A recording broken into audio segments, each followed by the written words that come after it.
Welcome back. Now we're going to talk about novel human insulin analogues. Insulin analogues because they have the same basic structure, amino acid sequence at least, of regular human insulin, but in each case one or more of the amino acids have been changed in some way to change the way that these products work in the body. Okay, and in all cases the idea is to mimic more closely the way that endogenous insulin behaves or is released after food. So 6 are shown on the screen. That's aspart, glargine, glycine, determir, lispro and degladek. And in each case I'm going to explain to you which amino acid or acids have been changed, and we're going to look at what the consequences of changing those amino acids are, both in terms of the mechanism and what it means for the onset and duration of action. Okay, once we've done that, the 6 different types, we are done for this week. And when we come back next week, we're going to talk about insulin delivery systems. Okay. So the first one we'll look at is insulin aspart, or Novolog.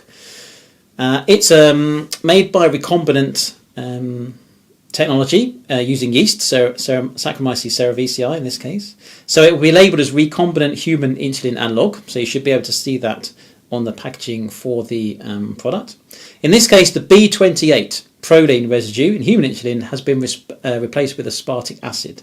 So on the screen you can see proline on the left, aspartic acid on the right. The difference between those two is that aspartic acid is an acid, and so it's negatively charged at physiological pH, whereas proline is non-ionizable. So think about what that means. You've got the two amino acid chains. All you've done is changed the end of the B chain so that it's got an ionizable group. That's the only change between that and regular human insulin.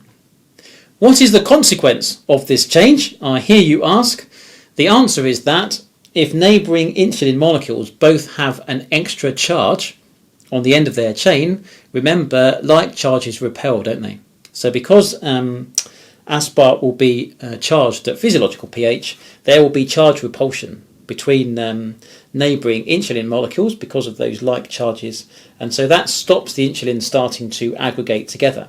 Because they're not aggregating together and the charges are repelling each other, the molecules act independently and they will dissolve faster because they're not trying to come together, they're actually trying to dissociate.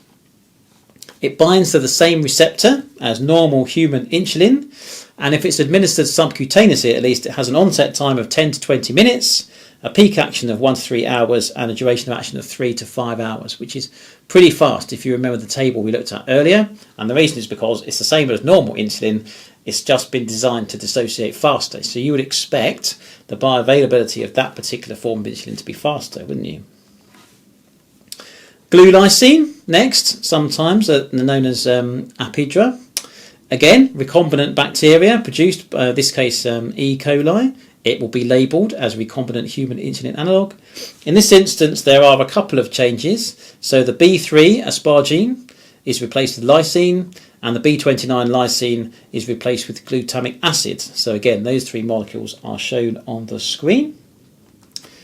What change does this do? Effectively, it means it's got more ionization potential relative to human insulin, and then it's the same deal as what we just talked about.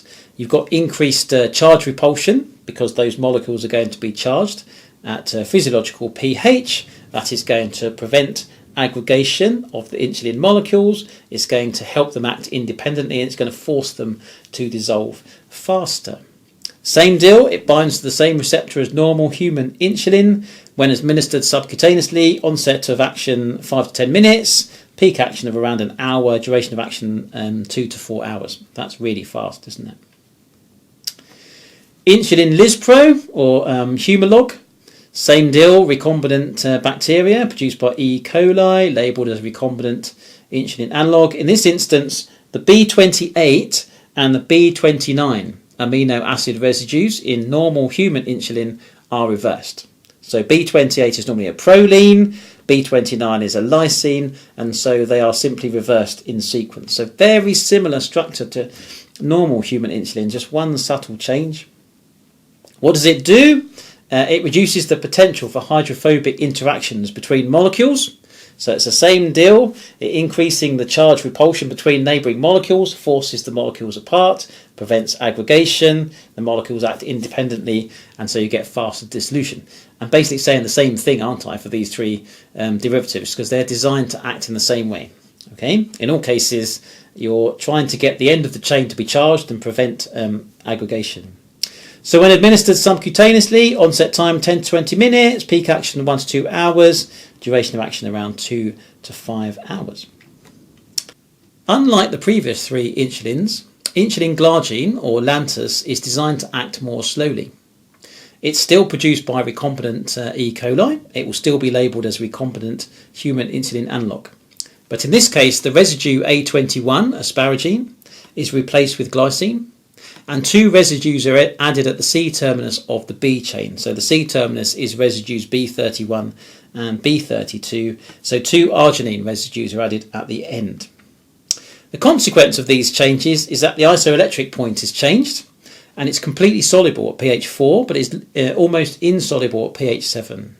So what that means is you inject this form of insulin into subcutaneous tissue, and the change in solubility, the change in pH causes a change in solubility, and the insulin precipitates. Because it's precipitated, it's coming out of solution. Therefore, in order to be absorbed, it's got to redissolve before it can be taken into the bloodstream, and so that prolongs dissolution and absorption. So when administered subcutaneously, you've got an onset time of around an hour, so a lot slower than the three insulin analogues we just looked at. There's no peak action, it's that broad, and the duration of action is up to 24 hours. So you can see that's really a fundamental difference in how that insulin is going to act in vivo compared with the three insulins that we looked at just now. Insulin determere, or levomere, is produced with recombinant yeast, Saccharomyces cerevisiae, labelled recombinant human insulin analogue. In this instance, the B30 threonine residue is removed, and a C14 fatty acid chain, so C14 fatty acid is myristic acid, is added at the B29 residue. I think you might imagine that's quite a big change, isn't it? You've changed one amino acid residue for a really long fatty acid molecule. That's quite a change relative to the insulin analogues that we've looked at already. What happens and why is this done? Now you've got strong molecular self-association, and so when that's injected, you tend to get aggregation of those molecules, because you've got a really long fatty acid chain on the end, and fatty acids don't want to be in water when they're that long, do they? So they tend to bind together to get themselves out of water, and so that slows absorption in the first place. And then secondly, you get extensive binding to blood plasma albumin, which leads to consistent but low plasma levels of insulin. When administered subcutaneously, you've got an onset time of around an hour, a slight peak at around 6 hours, and again a duration of action of around 24 hours. The last one we want to look at before we break for this week is insulin degladek, or Tresiba. Again, it's produced with recombinant technology, Saccharomyces cerevisiae.